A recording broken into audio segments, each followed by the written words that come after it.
Misalnya keracunan MBG, semua orang nonton, gak ada yang nggak tahu. Nah, kalau pemerintah nggak ngomong mengenai hal itu, itulah nanti muncul penilaian bahwa pemerintah itu buta dan tuli gitu. Jadi kita ketemu hari ini teman-teman untuk menunjukkan bahwa pemerintah tidak buta dan tuli. Berhenti jadi pemret sampai pensiun itu adalah bagian dari perjalanan saya gitu ya. Jadi tentu saya ingin membantu yang terbaik. Nah, kemudian ini penegasan lagi ya. Tujuan KSP itu, tujuan saya di sini adalah memastikan agar program prioritas Presiden berjalan dengan optimal. Ya, itu tugas KSP. Jadi KSP itu berusaha mengawal program prioritas Presiden dengan berbagai macam cara dalam berbagai tahapan. Sekalian menjelaskan nih mengenai KSP. Ada yang mulai dari Perpres seperti sekolah rakyat, itu antara lain dibahas di sini. KSP ikut berperan dalam membidani lahirnya Perpres mengenai sekolah rakyat. Kemudian cek persiapan di lapangan. Saya misalnya kalau sekolah rakyat itu saya lihat ke lapangan proses renovasi sekolah rakyat transisi ya, rintisan itu. Saya juga datang ke calon-calon siswa secara langsung untuk melihat, memahami siapa sih target dari program sekolah rakyat. Ketika sudah berjalan, saya datang ke sekolah rakyat untuk melihat proses yang berjalan di sekolah rakyat. Bagaimana perasaan, bagaimana kondisi anak-anak, bagaimana kondisi sekolah rintisan, bagaimana kondisi guru. Sehingga bisa diurut mulai dari konsep, perencanaan, pelaksanaan, persiapan, pelaksanaan. Nanti mudah-mudahan sampai kepada hasil ya teman-teman ya. Jadi itu adalah pekerjaan-pekerjaan yang dilakukan oleh KSP. Nah, saya melihat teman-teman ini yang mungkin baru ya, inovasi ya, inovasi ini. Komunikasi lewat media massa itu juga bagian dari proses pengawalan yang kami lakukan dalam mengawal program Presiden. Ini era terbuka, era di mana cara komunikasi menyelesaikan masalah itu bukan hanya dengan komunikasi langsung dengan KL dalam rapat-rapat resmi atau komunikasi katakanlah tertutup atau terbatas ya dengan KL-KL begitu. Ini mungkin sesuatu yang baru teman-teman dan berpotensi menimbulkan nanti katakanlah pro kontra atau diskusi. Karena mungkin saja ada teman-teman dari KL yang lain yang mengatakan nanti, wah kita jangan ngomong di media dong, ya kan? Tetapi hemat saya, pada hari ini kita udah nggak bisa lagi dengan cara seperti itu. Kenapa? Karena ya pesan itu kan yang penting sampai. Dan lebih daripada itu teman-teman, masyarakat dan media itu harus tahu bahwa ada dialog di dalam pemerintahan. Ya namanya juga kan beda kepala, bisa beda pendapat, beda pemikiran, beda strategi dan seterusnya. Itu sah dan biasa saja dalam teknokrasi, dalam pembuatan kebijakan publik. Yang penting maksud dan tujuan sama dan kita ingin agar itu tercapai dengan baik. Yang tujuannya itu adalah manfaat sebesar-besar bagi rakyat. Belajar dari pengalaman terakhir, dinamika terakhir, khususnya di bulan Agustus, hemat saya, masyarakat harus tahu bahwa dalam pemerintahan itu juga ada kritik otokritik. Ya, saya ulangi ya, ada kritik otokritik yang tujuannya untuk mengoptimalkan program pembangunan. Nah, termasuk di dalam proses itu adalah bahwa kalau ada masukan, saran, data, kritikan dari KSP kepada KL, itu tujuannya juga mewakili suara dari masyarakat. Jangan sampai masyarakat merasa bahwa pemerintahan Pak Prabowo ini buta dan tuli. Apa istilahnya zaman sekarang? Tondep ya. Gitu. Minum dulu, aus. Masyarakat harus tahu bahwa pemerintah itu tidak buta dan tuli, alias tone deaf. Harapan saya kalau kemudian nanti ada warga masyarakat yang nonton ini ya, misalnya pembahasan mengenai MBG, begitu pembahasan itu dilakukan oleh KSP, maka kemudian masyarakat akan merasa terwakili. Oh, ternyata staf presiden tahu bahwa ada masalah gitu. Mungkin ojol yang melihat itu, yang merasa punya perasaan seperti itu, kalau melihat misalnya kepala staf kepresidenan udah ngomong, dia udah merasa terwakili. Dan dia bisa bergeser dengan kegiatan berikutnya, mungkin ambil orderan berikutnya dan seterusnya. Tapi kalau masyarakat tidak melihat ada elemen dari pemerintahan, dari eksekutif yang memberikan, katakanlah, masukan, kritikan, mengingatkan, maka lama-lama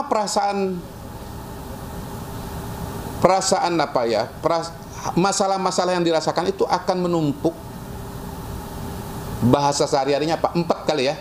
4. Dan 4 ini kalau sudah sampai pada titik tertentu, dia akan meletus gitu. Jadi saya harapkan komunikasi ini menjadi bagian dari proses ventilasi bagi apa-apa yang dirasakan oleh masyarakat. Kita hidup di era medianya media massa, media sosial. Nggak ada lagi yang nggak beredar nih di tangan kita ini. Nggak ada lagi yang nggak ditonton, betul kan? Nggak ada lagi yang nggak beredar. Ada satu peristiwa, misalnya keracunan MBG, semua orang nonton, nggak ada yang nggak tahu. Nah, kalau pemerintah nggak ngomong mengenai hal itu, itulah nanti muncul penilaian bahwa pemerintah itu buta dan tuli gitu. Jadi kita ketemu hari ini teman-teman untuk menunjukkan bahwa pemerintah tidak buta dan tuli gitu. Selain mau mengawal program-program pemerintahan ya, program-program presiden. Yang jelas kami di kantor staf presiden ini tidak mau presidennya disalahkan. Saya tidak mau presiden kita ini disalahkan. Padahal beliau keberpihakannya kepada masyarakat luar biasa. Semua yang dikerjakan lepas dari setuju tidak setuju itu diniatkan untuk memperbaiki harkat dan kehidupan masyarakat. Itu harus diketahui. Dan sekali lagi kami mengawal program prioritas presiden supaya bisa berjalan dengan baik. Itu tujuan terpentingnya. Nah, teman-teman sekalian, mudah-mudahan statement terbuka ini ya, selain ini kalibrasi dengan teman-teman, kalibrasi juga dengan masyarakat, juga kalibrasi dengan teman-teman dari KL. Ya, sahabat-sahabat di kabinet ya, menteri-menteri, mudah-mudahan kalau nanti saya bicara ini, bicara itu nggak marah, ya. Kalau nanti KSP menyampaikan data, tolong jangan marah sama saya, tapi panggil stafnya, ya, betul ya, panggil stafnya, dikonfirmasi, betul nggak misalnya ada peristiwa begini. Kalau memang betul ada masalah, mari diperbaiki. Bisa sendiri, bisa melibatkan KL lain, bisa juga melibatkan KSP. KSP itu berkali-kali terlibat dalam proses-proses membantu penyelesaian masalah dalam implementasi program yang istilahnya debottlenecking itu, gitu loh. Tujuan KSP sekali lagi memastikan program prioritas presiden berjalan dengan optimal. Ya. KSP ini membantu Pak Mensesnek, udah sibuk tuh nyiapin peraturan-peraturan. Seluruh peraturan-peraturan di tingkat nasional ini berbagai macam di KL larinya ke situ, udah sibuk. Pak Seskap udah sibuk ngawal kabinet, ngawal presiden. Nah, sekarang yang ngawal program siapa? Gitu. Ya KSP itu. KSP ini mengawal program-program prioritas presiden, ya. Bila perlu nanti data dari KSP yang disampaikan lewat teman-teman media ini, nanti dijawab juga dengan data oleh KL yang bersangkutan. Insya Allah KSP nggak akan balas-balasan. Ya udah, kita menyampaikan data ya. nanti dari KL nyampaikan data gitu. Tujuannya adalah solusi. Kita nggak akan balas-balasan, apalagi perang, apalagi kelahi gitu. Ini saya kalibrasi dengan teman-teman di kabinet. Ya, mudah-mudahan tujuannya untuk menyelesaikan masalah gitu ya. Kadang-kadang ada yang kita sadari dari dalam, kadang-kadang diingatkan dari luar gitu ya. Yang penting semangatnya kita adalah sesama kolega di kabinet dalam rangka menyukseskan program prioritas presiden itu. Jadi kita di sini ada ya untuk mendukung dan menyukseskan program presiden. Tidak ada maksud dan niat yang lain. Itu tujuannya. Itu kira-kira kalibrasi dari saya ya. Kemudian berkaitan dengan pertanyaan-pertanyaan, mungkin mulai dari MBG dulu ya kali ya. Betul. Dari MBG. Oke, saya punya data ya yang disiapkan oleh Kedeputian 3 KSP. Jadi ada data dari 3 lembaga sebagai berikut. BGN 46 kasus keracunan. Ini pasti yang mau tanyakan keracunan kan? Ya. Dengan jumlah penderita 5.080. Ini data per 17 September. Kedua dari Kemenkes 60 kasus dengan 5.207 penderita, data 16 September. Kemudian BPOM 55 kasus dengan 5.320 penderita, data per 10 September 2025. Nah, tolong teman-teman jangan lihat beda angkanya ya. Teman-teman jangan ngadu-ngadu nih antar KL ya, setuju ya? Tapi lihat bahwa masalah yang sama dicatat oleh lembaga, bahkan oleh BGN sendiri, ya. Nah, yang kedua, angkanya secara statistik itu sebetulnya sinkron, sama-sama di sekitar angka 5.000 ya. Kemudian dari elemen masyarakat ada namanya Jaringan Pemantau Pendidikan Indonesia, mantau lewat media, mencatat 5.360 siswa atau ya 5.360 siswa ya, tidak menyebut berapa jumlah kasusnya. Berdasarkan asesmen BPOM, nanti follow up-nya kalau mau lebih detail tolong kontak BPOM.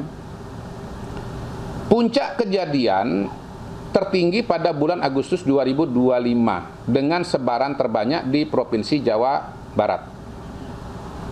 Secara umum, penyebab keracunan A. Higienitas makanan, B. Suhu makanan dan ketidaksesuaian pengolahan pangan, C. Kontaminasi silang dari petugas, D. Ada indikasi sebagian disebabkan alergi pada penerima manfaat. Ya. Nah, ini contoh bahwa pemerintah tidak tone deaf, tidak buta dan tuli. Ya, Pak Mensesnek kan sudah merespon juga kan Jumat kemarin kan, ya, mengakui adanya itu, minta maaf dan akan evaluasi. Ini saya tambahkan data-datanya. Sekarang temuan kendala dan analisis cepat. 1. Compliance ya, soal apa? Permasalahan. Dan mudah-mudahan nanti usulan solusinya. Catatan Kemenkes pada September 2025 bahwa pada 1.379 SPPG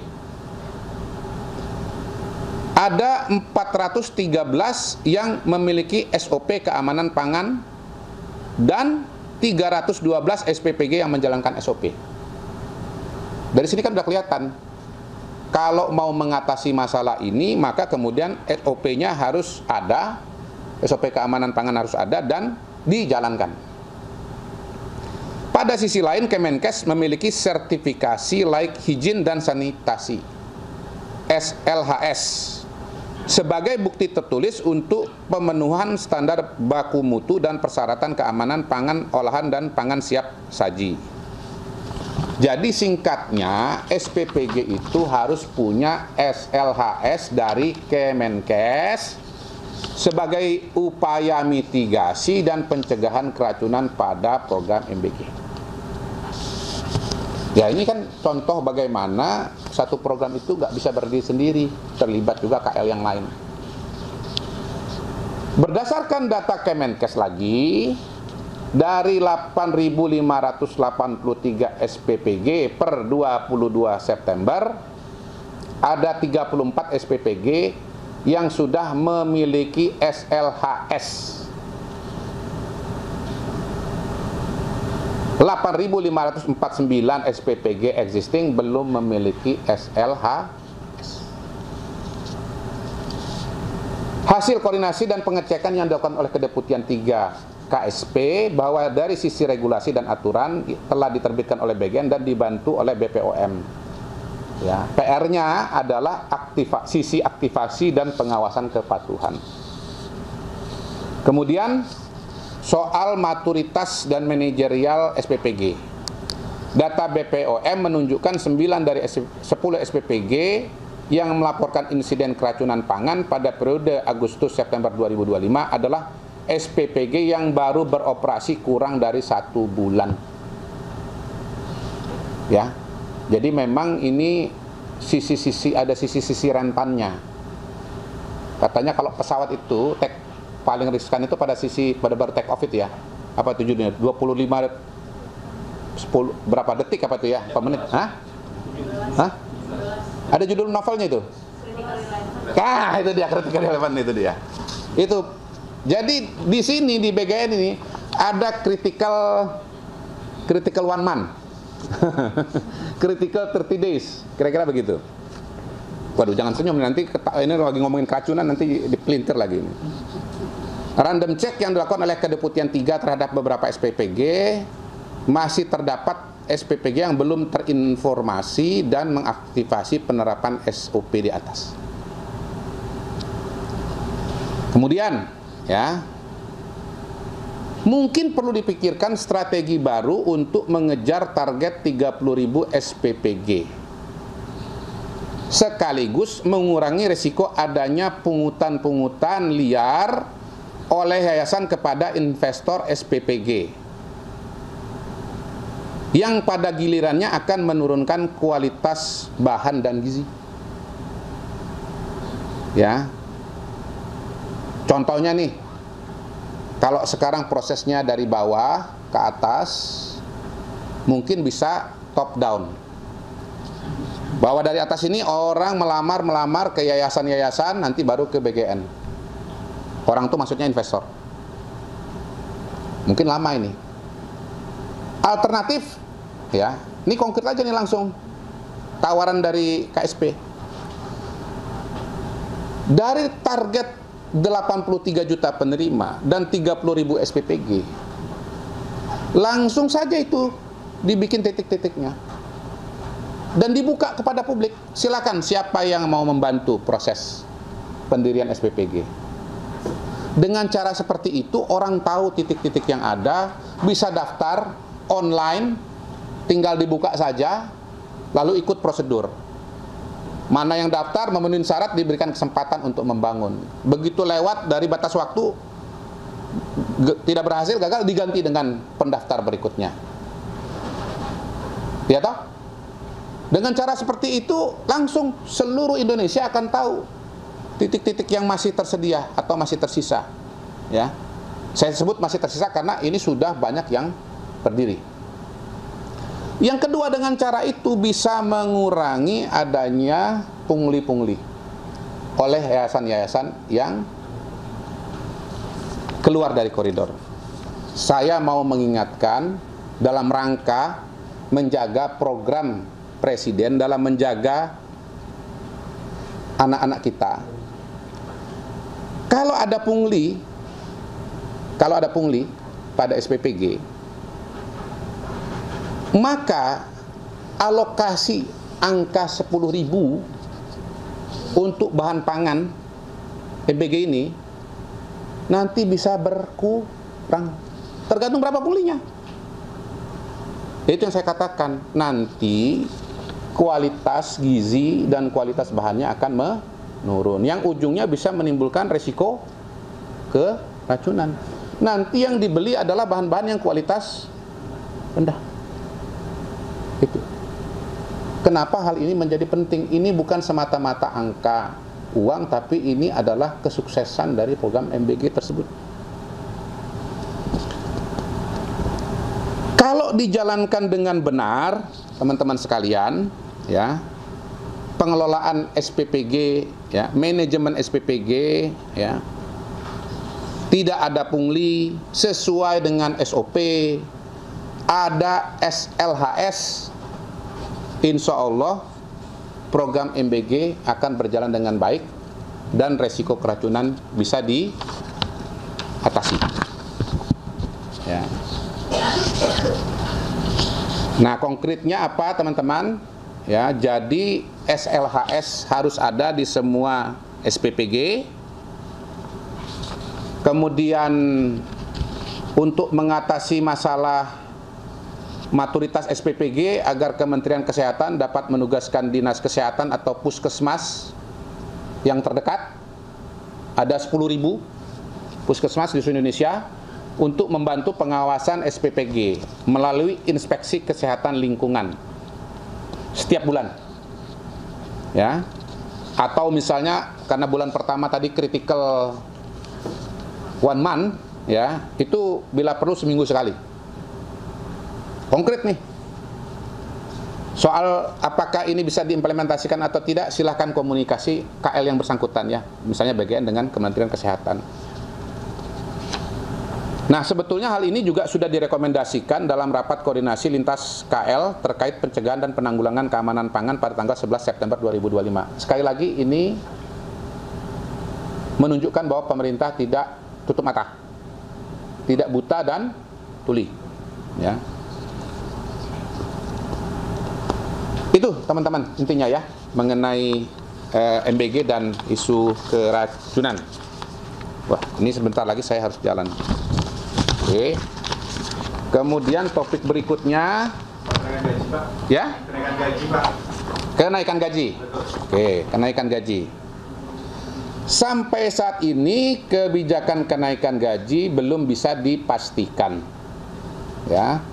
Rencana kebijakan ada dalam lampiran Perpres 79/2025 sebagai pemutahiran rencana kerja pada 30 Juni 2025. Ya. Pengalaman menunjukkan bahwa ada rencana-rencana kebijakan yang tercantum dalam RKP tapi tidak atau belum bisa dilaksanakan di tahun bersangkutan. Misalnya cukai minuman berpemanis dalam kemasan, pajak karbon, dan lain-lain. Penjelasan kepada media pada tanggal 19 September oleh Pan RB menyatakan belum ada pembahasan, ya, dengan Kementerian Keuangan. Untuk teman-teman cek ulang, ya, sebetulnya kenaikan gaji untuk ASN itu baru tahun lalu, gitu, baru tahun lalu. Mengacu pada PP nomor 5 tahun 2024 dan Perpres nomor 10 tahun 2024. Ya. Jadi terakhir baru tahun lalu naik gaji, gitu. Kemudian teman-teman, untuk gambaran, ya, exercise dengan asumsi perhitungan kebutuhan penggajian bagi 4,7 juta ASN saat ini membutuhkan sekitar 178,2 triliun per tahun, belum termasuk tunjangan dan THR. Apabila dilakukan peningkatan secara moderat, saya nggak suka sebut moderat, angka 8% aja lah, nanti orang bilang moderat itu 8 itu rendah lagi, ya, gitu, ya. Pokoknya gini, seperti kenaikan gaji tahun 2024, maka akan dibutuhkan tambahan minimal 14,24 triliun pada RKP, ya. Nah, ini dia. Jadi intinya diperlukan perhitungan keuangan dan kondisi keuangan yang lebih baik atau yang bisa memenuhi kondisi dan ya kebutuhan lah untuk kenaikan gaji ini, teman-teman. Mudah-mudahan itu bisa menjelaskan. Lalu pertanyaan soal IKN. Oke, IKN. IKN ibu kota politik. Ya, ini juga ada di itu, ya, Perpres 79 itu ya. Betul ya teman-teman ya? Sama nih. Perpres yang sama, pemutakhiran rencana kerja 2025 30 Juni 2025. Oke, jadi begini. Pertanyaannya apa ini sebetulnya IKN Ibu Kota Politik ini? Oh, penjelasannya. Oke, jadi gini. Sebetulnya bukan berarti kemudian akan ada ibu kota politik lalu ada ibu kota ekonomi, kan begitu kira-kira kan? Nanti ada ibu kota budaya dan ibu kota lain-lainnya itu nanti. Gitu.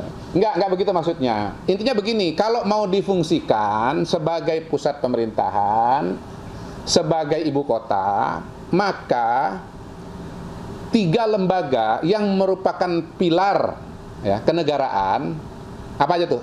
Eksekutif, legislatif, dan yudikatif itu sudah harus ada fasilitasnya. Nah, kalau baru ada eksekutif, baru ada istana negara, tapi legislatif alias DPR-nya nggak ada, nanti ngomong sama siapa? Rapat sama siapa? Kira-kira begitu. Nah, ini sudah ditetapkan oleh Pak Prabowo bahwa per 2028, betul ya? Ketiga lembaga itu sudah harus ada fasilitasnya. Sehingga kalau mau sidang sudah terpenuhi. Ada semua sudah, eksekutifnya sudah ada, legislatifnya sudah ada, dan yudikatifnya sudah ada. Kemudian soal tim transformasi reformasi Polri saya belum bisa jawab.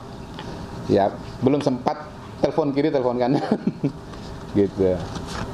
Dan rasa-rasanya sih ini kita tinggal menunggu ya. Karena memang beberapa indikasi menunjukkan bahwa ini sudah berjalan. Misalnya Kapolri resmi membentuk tim transformasi reformasi Polri yang anggotanya itu beberapa puluh perwira. Kemudian juga sudah ada Pak Doviri kemarin dilantik ya untuk memimpin tim ini, dan artinya sih ini akan berjalan ya. Kemudian soal pidato presiden ya, saya kira nggak seru kalau dibocorin. Tapi gini teman-teman tuh sebetulnya nggak perlu nanya. Kalau kisi-kisi tinggal dilihat saja selama ini presiden, kalau isu-isu internasional itu talking pointnya apa gitu. Coba apa coba? Satu apa? Hah? Apa? Coba yang kencang. Nah, terus? Terus? Ya udah itu aja yang diliput, pernyataan dari teman-teman. Udah bisa nebak kan? Gitu, nggak seru lagi kalau dibocorin dari sekarang. Gerakan stop totot wok. Berawal dari protes warganet di media sosial yang menyoroti penyalahgunaan sirene dan strobo pejabat publik. Pak Mensesnek, Mas Pras sudah menegaskan bahwa pejabat publik harus bijak menggunakan pengawalan dan mencontoh Presiden Prabowo, ya, yang hormat kepada pengguna jalan lain. Panglima TNI Jenderal Agus Subianto juga mengaku jarang menggunakan strobo karena merasa terganggu dan ingin memberikan contoh kepada masyarakat. Saya sendiri dari beberapa waktu yang lalu sudah mengatakan saya stop pakai patwal, bukan motor, rider ya, pakai motoris. Ya, jadi sebelum ini rilis, M-Kodari sudah melaksanakan, gitu ya. Tetap ada mobil Walpri. Hanya pada kondisi tertentu saja menggunakan strobo. Kalau misalnya harus mengejar meeting dan yang lain-lain. Selebihnya tidak dipakai. Dan sebelum kemudian akhirnya diminta tetap gini loh. Waktu saya Wakastaf nggak ada Walpri. Saya jalan sendiri aja. Pakai mobil Innova. Ya. Dan jam tangan Seiko. Nggak boleh flexing, ya. Jadi pejabat publik itu masyarakat taunya maunya nggak boleh mewah-mewah karena anggarannya dari uang negara. Uang negara dari pajak rakyat. Jangan sampai gua susah-susah lu senang gitu. Berarti pemerintah tidak nggak buta dan tuli, udah dilaksanakan gitu. Jadi mobil dinas saya Kijang. Walpri ada karena baru beberapa hari aja ya, karena dilantik sebagai kasta. Pakai strobo cuman kalau betul-betul diperlukan. Nah, teman-teman, karena saya ada meeting berikutnya di Pan RB, dan supaya saya jangan pakai strobo, saya pamit. Karena kalau saya ditahan-tahan lagi, nanti saya pakai strobo, nanti teman-teman akan ngeributin saya. Terima kasih. Wassalamualaikum warahmatullahi wabarakatuh.